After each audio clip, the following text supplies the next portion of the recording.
Hiya, and welcome to our new YouTube channel, United Theatre Schools. My name's Matthew Hewitt, and I'm in charge of drama at the Lincoln Academy of Theatre Arts. What we're going to do is talk through a little bit about auditions. Whether we like auditions or whether we don't like auditions, they are very much part of a performer's life. And if you can get some sort of audition technique, if you know what they're looking for, if you know what to expect, then it's really going to give you a step in the right direction. I trained at a drama school called the Bristol Old Vic Theatre School, where they take 14 and they have 2,500 people audition. I trained there between 1992 and 1995. And I'm going to pass on to you a few tips that I learned at the Bristol Old Vic. I do work sometimes on private tuition, on monologues, and I tend to get most people into drama school who I work with. So I hope you'll enjoy the session. So, where do we start? Auditions are not a minefield. They're not that difficult and everyone thinks they are. You've just got to break the process down. So we'll look at how to approach a text, how to approach a script, what monologue is right for you. You should ideally get lots and lots of monologues to play with, because what monologue might be right for you is not right for the next person. So what we're looking for is loads of choice. We'll look at what drama schools, what musical theatre schools, what universities are right for you going forward, because there's a lot of choice now and you could end up on the wrong course. We'll also look at audition technique generally, so it doesn't matter whether you're 13, 14, 15, 16, 17. We'll look at actually the art of auditioning. So where do we start? How to prepare. So once we look around now, a lot of people think now that musical theatre is big business, which it is, but should you train at a drama school, believe me, you will work on musical theatre. So you've got to look at what school is right for you. So how do you start that? There's a website called the Royal Conference of Drama Schools, and most of the top accredited drama and musical theatre schools and universities are on that website, the Royal Conference of Drama Schools. So have a look at those schools and have a look at the prospectus. It's the only thing you'll probably get free ever from a drama school is the prospectus. So really have a look at that prospectus and really read it back to front, and you can work out what they do and what is right for you. Get a list together of about 4 or 5 schools. The more you can audition for, then obviously the better your chances of getting in. Try and audition for 4 or 5 if you can, finance depending. So once we've looked at the drama schools and decided what's right for you, or the musical theatre schools and what's right for you, then really it's about how to prepare for that school. So first of all, don't be afraid of monologues. Don't be afraid of contemporary monologues. Don't be afraid of classical monologues. And also don't be afraid of other people that might be in the audition with you. I did an audition once for a musical, and there were 2 guys next to me who, one was due in before me and one was due in after me at the audition, and they were chatting between themselves, and the one said, "Are you still at Phantom?" And he said, yeah, I am. "Are you still at Starlight?" And I thought, oh my word, he's in Phantom of the Opera, he's in Starlight Express. I'm not in anything currently. I thought, I'm competing against people who are probably better than I am. And you sort of panic a little bit. It turns out that the one guy was working the bar at Phantom of the Opera and the other guy was an usher for Starlight Express. So in an audition situation, don't be put off from what you hear from other people. Keep believing that what you're doing is right. You're bound to be nervous. It's all part of it. Nerves are a part of auditions. They're a part of the industry. But the more auditions you do, then the better you'll be able to control your nerves. Never think I'm not going to be nervous, because you are. But you can learn to control your nerves. So where do we start? So you've got to start really by picking the right speech for you. The more speeches you can look at, the better. Contemporary monologues. What is meant by a contemporary monologue? Well, the official line is any monologue that was written after 1956. So good monologues to look at are contrasting ones. When an audition says pick 2 contrasting speeches, that's what they mean, because you've got to show what you can do in a very limited amount of time. You've not got a lot of time in that room. So don't pick 2 speeches or 3 speeches or a song that shows exactly the same thing. Try and make one comedic and try and make one slightly tragic. So good plays at the minute for young actors. There's a play out there called BU21 that's full of absolutely brilliant speeches for young actors, male and female. There's another one called Mayfly. Now, these plays are relatively new. They will not be speeches that are overdone at the minute. So that's a good thing.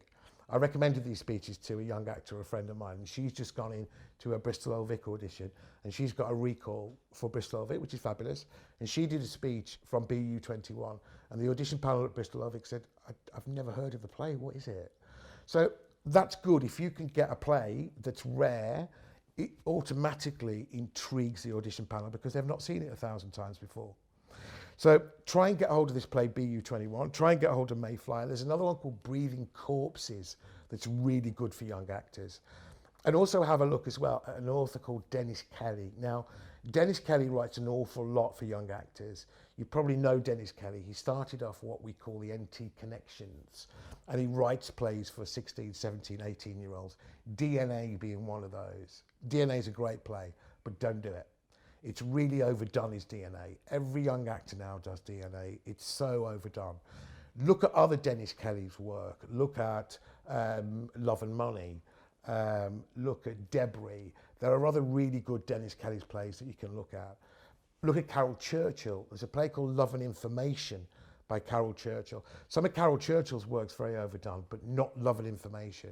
And the beauty about Love and Information is all of the play is written gender neutral. So you can be female or male.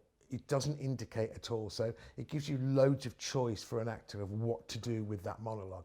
There are very few restrictions on that play, Love and Information. Have a little look at it. There's another great play called After Liverpool, which is very, very, very rarely done. This is a play that, again, we did at Bristol Old Vic. And again, you can do so much with the play. The play is about relationships, but it's a series of short monologues and a series of short scenes that lend itself perfectly for young actors for audition situations. After Liverpool by James Saunders. So contemporary wise, try and get hold of those if you can. You can buy all of these plays from the internet. You can just Google them. They will all come up and they don't cost a fortune. You can get secondhand copies for £3 or £4. Later on, at some point, we will work on speeches from these plays. So try and get hold of a copy if you can. Male-wise, Art is a good one. Art is a good play. There are a few good speeches in there. I've been in Art a couple of times and played a character called Ivan. He has this fantastic speech in Art. It's quite technically quite difficult, but I'm going to go through that speech with a young actor who's very good, who's a friend of mine. So in a later session, you'll see how to work that speech, Art. And if you can get the technical bit of Art right, it's a fabulous speech. The Last Days of Judas Iscariot is another good play for young actors. The Sugar Syndrome is another good play for males, full of really, really good audition speeches that aren't overly done. Where do you start then? So if you get all of these speeches and you have a read of them, you'll get a feel. You'll get a feel for what speech you identify with and what speech is right for you. So you should ideally get as many monologues as you can and play around with those and go through them with someone, read them out loud. Sight reading is a big part of auditions. You can get to an audition and they'll just hand you a script or they'll just hand you a play and just say, okay, could you just read a bit of that for us? So do practice sight reading. If you're dyslexic, it's no problem. You can say ahead that you're dyslexic and they will send you, most people, they will send you your sight reading piece out in advance. So make sure that you ask for that. But sight reading, practice, practice, practice. Everything is practice, really. So the more you do, obviously, the better that you'll become. Let me quickly now just talk about classical monologues. Don't be afraid of classical monologues. Don't be afraid of Shakespeare. So again, you've got to pick speeches that are contrasted, that show what you can do. You have to pick speeches of your age. Please, if you're an 18-year-old actor, don't pick a King Lear speech. There are plenty of other speeches out there that will apply to you. Don't do anything weird with them for the sake of being weird. Classical theatre is classical theatre. It's written in a certain way and it works. It's worked for hundreds and hundreds of years. I'm not saying don't try adventurous things, but don't try and reinvent the wheel with Shakespearean monologues. That's not what auditions panels are looking for. So again, with classical theatre, there's nothing wrong with picking a Juliet speech should you really understand what that play's about. There's nothing wrong with picking Viola from Twelfth Night, should you really know what the play's about. The thing about Juliet, for example, is she's a 13-year-old child who's fallen head over heels in love, but she's very, very headstrong at the same time. And if you pick a Juliet speech, you've got to really understand who Juliet is. If you pick a Romeo speech, There's a Romeo speech about which a lot of drama schools ask for, which is the "'tis torture and not mercy banished" speech. And young actors tend to look at that speech and say, "Oh, Romeo is full of sadness and he's full of remorse." Yes, he is. But if you really look at the text of what he's saying 9 or 10 different things in that text. And that is the key to all monologues. Look at the text. Should you look at the text, all the answers are in there. And we, as actors, we don't tend to do that. We tend to skim read it. We tend to look at things really quickly. We tend to pick out things that appeal to us, and we don't really actually look at the text. The key emotion of any speech is normally found in the last 2 or 3 lines of a speech. And that's really important, because at drama schools, they will probably say to you, they certainly do at Bristol Old Vic, what is the speech about? Now, you're about to do the speech, so that's probably a wasted question, because they're about to see it. But it's obviously not a wasted question, or else they wouldn't ask it. So if they say to you, what's the speech about? Give them a one-word answer. It's about love, it's about regret, it's about remorse, it's about... Give them the emotion of the speech. That's what they're looking for. They are saying, do you instinctively think like an actor? Have you read this monologue and you know exactly what the speech is really about? So have a think about that. They will probably ask you as well, why do you want to come here? Don't say, because I've always dreamed of being an actor since I was a little boy, and this drama school is really good. They know it's really good. It's one of the top accredited drama schools or musical theatre schools or universities in the country. They know it's good. So what is the answer to that? Again, they want to know how much you've researched about the school, about their school, that they're really precious about, that they really care about. So say something like, I've researched your school and I know that your graduates go on to do what I want to do. They are working in the industry in areas that I want to work in. So I don't want to go to this school or that school or the other school. I absolutely know that this school is the right school for me. If they say at the end of the audition, do you have any questions for us? Have a question. So know about the school, research the school, and ask them something relevant to do with the course. Also, in audition situations, always do what they ask. They're asking it for a reason. So if you're doing a classical speech or even a contemporary speech and they say, okay, can you do that as a Irish nun standing on your head playing darts? Don't think, why have you asked me to do that? Always sort of do what they ask you to do. Experience it first and then ask questions. Audition panels in drama schools and universities and musical theatre schools, they like you to ask questions. There's no problem with that. But what they like you to do is to do what they are asking and then ask questions afterwards. They want to see how directable you are, because not every actor is directable. So experience it first and then ask questions. Little things like get to know the area. Drama schools are worried that young actors will drop out of a course. So everything that you can do to say, look, I'm not going to drop out of this course, the better. So if you're auditioning for Lipper in Liverpool, make sure that you have an understanding of Liverpool. On recalls, not on your initial audition, but on recalls, they will ask you questions about Liverpool. If you know the area and you can settle into an area, then you're less likely to drop out of a drama school. Drama schools, people say, don't like actors at 18 because they haven't got enough life experience. That's not actually true. They don't like actors at 18 because they think you may drop out. So if you can prove to them that you've actually spent a little bit of time in Liverpool and you know the area, you know what you're doing, you're not going to be terribly homesick, then that's a good thing as well. Classical speeches. Okay, so perhaps look at Cymbeline, look at Imogen from Cymbeline, look at Hermione from A Winter's Tale, look at Portia. There's a really good Portia speech from Julius Caesar because, again, young actors do that speech wrong. Brutus is becoming ill because they're plotting to kill Caesar, and Portia delivers a speech to Brutus where, if you first read the speech without reading the play, it looks like Portia is angry with Brutus, and she's not. Everything that she says in that speech is out of love for Brutus, and she's trying to get out of Brutus what is wrong with him, and say to Brutus, look, I love you, I'm your best friend here, confide in me. And she does the whole speech out of love, not out of anger. And a lot of young actors do that speech out of anger, and it's not. So if you can go into an audition situation and actually go, do you know what, I really understand this speech and I really understand this play as well, then that will give you an advantage over other people. That speech starts, "You ungently Brutus stole from your bed, and yesternight at supper."